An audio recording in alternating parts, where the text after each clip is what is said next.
So, we've been getting a lot of updates on things recently, one in particular being the Colin Sexton trade rumors that's going around. It is being said now that Colin Sexton could actually be getting traded, and the Dallas Mavericks are the team with a lot of interest. And that's really special because we legitimately just haven't heard anything about Colin Sexton for so long, and there's kind of been another player who we haven't really heard a whole lot about for a recent time now, and that's actually being Donovan Mitchell. It was being said that the New York Knicks really did, kind of turn off the trade talks with the Utah Jazz, and I think a lot of people were really wondering, well, why has this happened? Why have the New York Knicks literally ghosted the Utah Jazz, similar to how my father ghosted me when he first left? I think everyone was definitely kind of wondering why, but it is being said now that the Utah Jazz have reportedly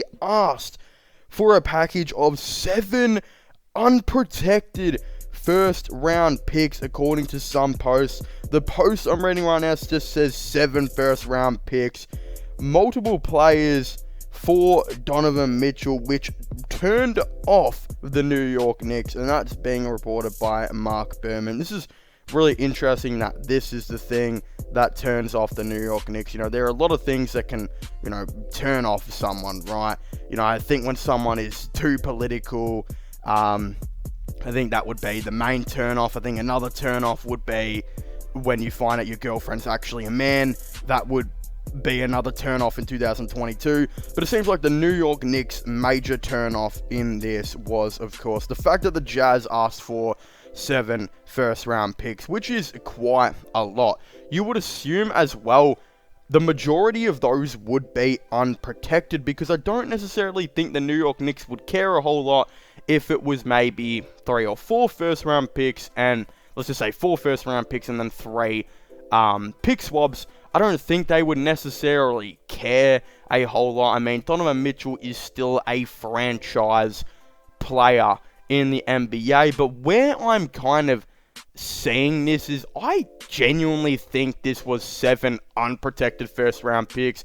I mean, I think the Minnesota Timberwolves did, was it 4 or 5 unprotected first round picks, I think, for Rudy Gobert, and then you've got the reports that the Brooklyn Nets have been asking for around 10 unprotected first round picks and an all-star caliber player for Kevin Durant. You kind of say to yourself, well, Donovan Mitchell is still about a 24, 25-year-old guy who is currently a multiple-time all-star, has led his team to multiple playoff appearances, as well as being a top 3 shooting guard in the league.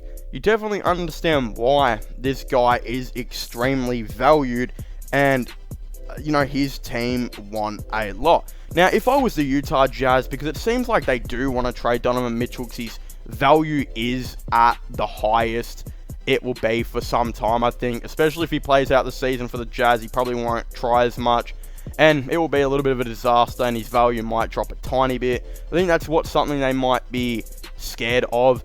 But also, I don't think they care a whole lot. The thing is, though, is his value is still mega high. Right now, to the point where asking for 7 first-round picks might not be that bad, because I think a lot of people just think that the trade, the area, like, when it comes to the market, is kind of broken right now, and that's mainly because of the Rudy Gobert trade. Rudy Gobert is one of the best defenders in the league, and has been one of the best defenders over the last 20 or so years, right?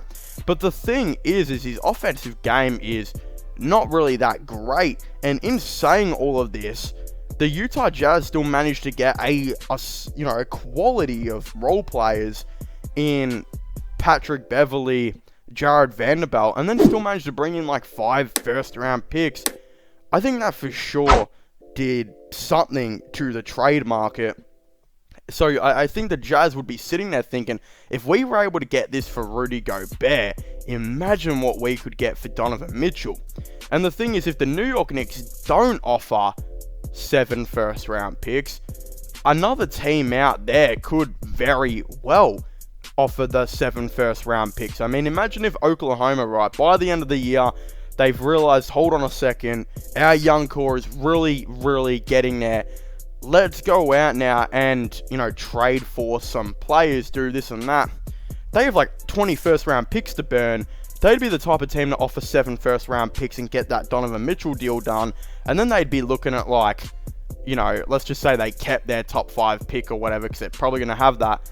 They'd be looking at, Giddey at the 1, Mitchell at the 2, SGA at the 3, probably draft a 4 at that top 5 pick, and then, their big man in the middle in that center position, who they, of course, just drafted in Chet Holmgren. Geez, a team like Oklahoma would be able to capitalize on it, especially if this continues to drag out for a while and maybe goes into next season. So the Knicks are going to want to get a deal done very fast because they have a lot of movable assets right now and a bunch of picks to use right now. But if they wait till the next, season, other teams will be getting more prepared to make a trade like this. A team like Oklahoma, who might not be ready yet, but by next season could 100% capitalize on the New York Knicks' failure to get Donovan Mitchell to the team. Now, the reality is, if you are the New York Knicks, so I do say you shouldn't give up 7 first-round picks because I think the role players they have to offer up are better than what Minnesota offered up in that deal for Rudy Gobert. Pat Bev's a great player, and so is Jared Vanderbilt. But the reality is the New York Knicks have Evan Fournier, who is still an absolute bucket and great catch-and-shoot player. 18 points per game sometimes. Great three-point shooter. He's still there. Again, and Emmanuel Quickley they might be interested in. A Cam Reddish. These are sort of young players. A Miles McBride, an Obi Toppin. These young players they could all negotiate with trying to get. And especially now that it looks like the Knicks might be keeping Randall because they might not be able to find a trade spot for him. Meaning that Toppin might be out of the door. That's the type of player that, if you're the Utah Jazz, you should be capitalizing on trying to get right now. If I was the Jazz, I would settle for probably, I would say, 4 or 5 unprotected first-round picks, and then I would do the 2 or 3 pick swaps, because I don't think you're going to be able to get 7 unprotected first-round picks. It's just too risky. That basically means that team won't have 7 first-round picks for the next 7 or so years. It's too risky. It's too stupid. It doesn't make any sense for the Knicks to do it. It's way too risky. They still want to have some flexibility, and that's where I think if you're the Jazz, if you can get the 4 unprotected first-round picks or the 3, and then settle for 3 or 4 pick swaps, that's also a pretty good deal in my opinion that I think you could ultimately, work with. Then you can still bring in Evan Fournier, Obi Toppin, and like an Emmanuel Quickley, who I think the Knicks would also be willing to give up on. Then if you're the Knicks, you're looking at a pretty insane team. Again, you'd have Jalen Brunson at that 1, Donovan Mitchell at the 2, Barrett at the 3, Randall at the 4, and Mitch Robb at the 5. Again, there's a lot of question marks. Defense at that guard position is honestly very, very mediocre. Then you've got the issue of, is there too many shot creators in that team? Jalen Brunson's just come to the team because he wants to be a shot creator. You kind of say to yourself, well, there's 4 shot creators there. Randall is only effective when he's got the ball in his hands.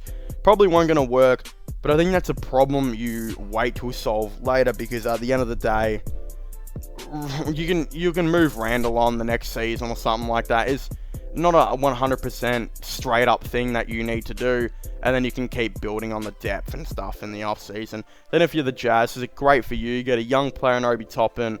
He's got a couple years left to run on his contract. He would be really nice on the Jazz, especially considering they need forward depth, especially power forward and centers.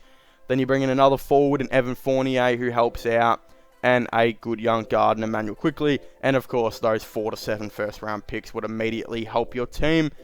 It would be a good deal. It'd be a good move for both teams. Again, the Knicks would have to figure out what they want to do with Randall. But I'm sure they can 100% figure that out later. If you've got a foundation of Barrett, Brunson, and of course, Mitchell, you don't necessarily need to worry about Randall just yet. Figure that out in the offseason, do this and that. And yeah, that team would be very stacked. It'd be pretty small, not very good defensively, which doesn't fit in with what Tom Thibodeau wants to do. But still, at the end of the day, the foundation is there. And if you struggle with Tom Thibodeau as your coach, I'm sure there'd be a bunch of offensive coaches that would just love to get their hands on those players. Not in a gay way. I'm talking about, a system way. I don't know. Anyway, I would really like to hear what your thoughts and opinions are on this. Do you guys think the New York Knicks should, of course, be trading for Donovan Mitchell? Do you guys think the Utah Jazz should, of course, be trying to trade him up? Again, I definitely would really like to know. Of course, don't forget to subscribe to my gaming channel, my IRL/long channel, and my podcast as well.